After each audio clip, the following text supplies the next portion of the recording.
কোথায় 101 জন লোক যদি যায় সেখান থেকে 100 জন ফিরে আসে, আরেকজন ফিরে আসে না? আসসালামু আলাইকুম সুপ্রিয় দর্শক, বরাবর মতো আজকে আমরা বুদ্ধিলার অনুষ্ঠানে চলে আসছি। তো এক ভাইয়াকে পেয়ে গেছি, সরাসরি আমরা ভাইয়ের পরিচয়টা নিই। আসসালামু আলাইকুম। ওয়ালাইকুম সালাম। ভাইজানের নাম? মোহাম্মদ মাসুম। আচ্ছা, আপনাকে আজকে আমরা আমাদের বুদ্ধিলারের অনুষ্ঠানে প্রতিযোগী হিসেবে নিয়েছি। আপনাকে আমরা আজকে 5টা প্রশ্ন করবো, 5টার ভিতরে যদি 3টা সঠিক উত্তর দিতে পারেন আপনার জন্য রয়েছে আমাদের পক্ষ থেকে ছোট্ট একটা গিফট। আপনি কি প্রস্তুত? ঠিক আছে। কনফিডেন্স কেমন? কনফিডেন্স ভালো, পারবেন ইনশাল্লাহ। আচ্ছা, যাই হোক, আমরা প্রশ্ন চলে যাই। আপনার জন্য আমাদের প্রথম যে প্রশ্নটা আছে, কোথায় 101 জন লোক যদি যায় সেখান থেকে 100 জন ফিরে আসে, আরেকজন ফিরে আসে না? একবার সহজ একটা প্রশ্ন, জি। সেটা হলো কবরে।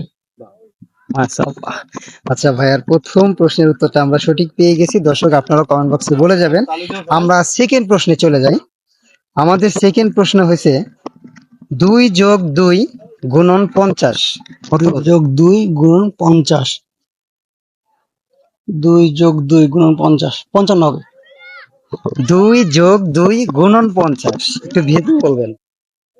2 যোগ 2 4 গুণ 50, 200। আচ্ছা, ঠিক আছে, পাস করে দেবো। 5। আচ্ছা দর্শক, আপনারা এই প্রশ্নের উত্তরটা কমেন্ট বক্সে বলে যাবেন। তো আমরা থার্ড প্রশ্নে চলে যাই। আমাদের থার্ড প্রশ্ন হয়েছে এমন কোন জিনিস যেটা 24 ঘন্টার ভিতরে পূরণ হয়ে যায়?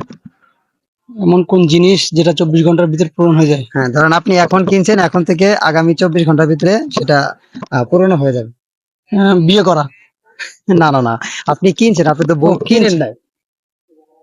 আচ্ছা, এটা আমি ক্লু দিয়ে দিই। সেটা হয়েছে আমাদের প্রতিদিন সকালে দরকার হয় বিশেষ করে। আচ্ছা, শ্যাম্পু।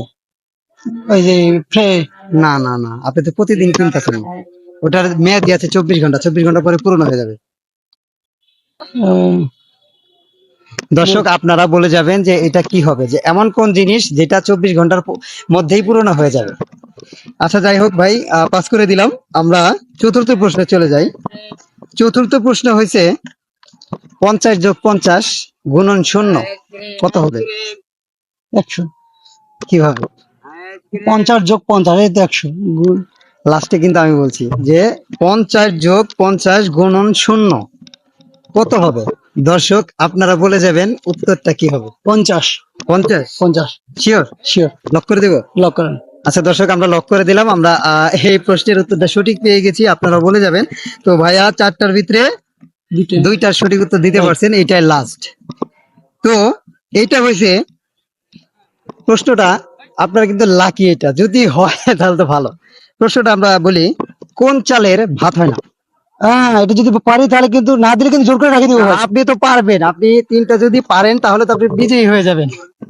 বলেন, কোন চালের ভাত হয় না? ঘরের চাল। ঘরের চাল? রাইট। ঘরে যে চালটা দেয় এটা। Right answer. যাই হোক দর্শক, ভাইয়া কিন্তু কনফিডেন্স ভালো আছে। উনি যে কথা বলছে যে না পারলে তা গিফট নিয়ে যাবে, তো তারপরে ভাই কিন্তু অলরেডি পেয়ে গেছেন, আমাদের বিজয় হয়ে গেছেন আজকে। তো ভাইয়ের জন্য রয়েছে আমাদের পক্ষ থেকে ছোট্ট একটা গিফট। আপনাকে এমন একটা জিনিস গিফট করব, সেটা দাম কমে হলেও এটার মান কিন্তু অনেক বেশি, আপনি জানেন। ঠিক আছে, থ্যাংক ইউ। কলম। আচ্ছা, আপনার কেমন লাগলো আমাদের অনুষ্ঠানটা? ইনশাল্লাহ খুব ভালো লাগছে। আচ্ছা, আপনি যে উইন হয়েছেন কেমন লাগতেছে? আমার কাছে খুবই ভালো লাগতেছে, আনন্দজনক লাগতেছে। দর্শকদের উদ্দেশ্যে কিছু বলে দেন। প্রিয় দর্শক, আপনারা যে যেখান থেকে দেখছেন, আমাকেও দেখছেন, বড় ভাইকেও দেখছেন, আপনারাও পাশাপাশি আসেন এবং ওনাদের যে চ্যানেলটি আছে এই চ্যানেলটি আপনারা সাবস্ক্রাইব করে রাখেন, কারণ আপনার সামনেও ওনারা গিয়ে দাঁড়াতে পারে কখনো এক সময়। যাই হোক দর্শক, সবাই ভালো থাকবেন। ভাইয়ের সাথে কথা বলে অনেক ভালো লাগলো আমাদের। আর ভাইয়াকে অসংখ্য ধন্যবাদ আমাদের সাথে যে আপনার মূল্যবান সময়টি পার্টিসিপেট করছেন। আজকের মতো এই পর্যন্ত, দেখা হবে নেক্সট কোনো এপিসোডে নতুন কোনো লোকের সাথে। আজকের মতো আসসালামু আলাইকুম।